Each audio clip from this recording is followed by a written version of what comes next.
Apple's annual September event just wrapped up and they announced quite a few things, including this new iPhone 11, so let's go ahead and take a look at what's changed and what new features are for Apple's newest iPhone. Thanks for watching Apple Insider. Don't forget to hit that like button and be sure to hit subscribe and turn on that notification bell so you know when we upload new videos. So Apple's newest iPhone 11 looks stunning. There's no R version anymore. We're just now down to iPhone 11, which replaces the outgoing XR. The overall look hasn't changed much from last year's version.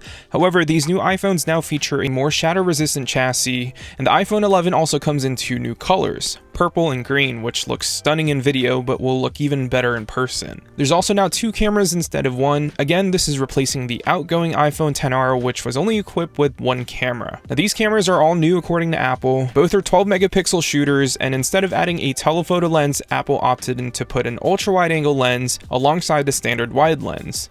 Now, these cameras let you shoot sharper photos, and they'll also allow you to shoot new ways thanks to that ultra-wide-angle lens.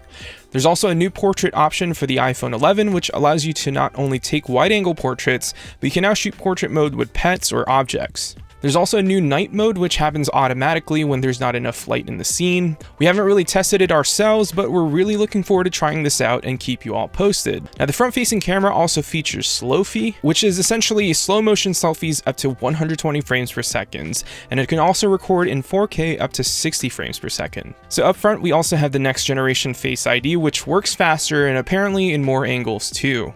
Now, we've yet to confirm whether this will work with the iPhone laying flat on a table, but we'll have more hands-on time with it once we have it in our studio and do more testing. The display is similar to last year's XR with its Liquid Retina HD display.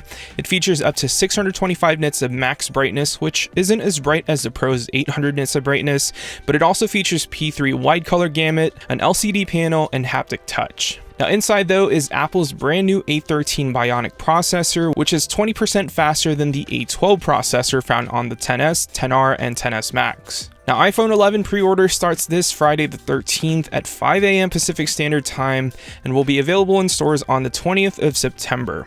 So if you're looking for our coverage on the iPhone 11 Pro, iPad 7th generation, and Apple Watch Series 5, you can check out the links below or click the video on the end card to watch those videos. Again, we want to thank you so much for watching, and until then, we'll see you in the next one.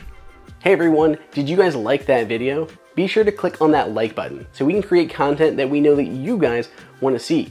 And follow Apple Insider on all social media channels. If you want the best prices on any Apple gear, check out the Apple Insider price guide that is updated daily. And until next time, we'll see you later.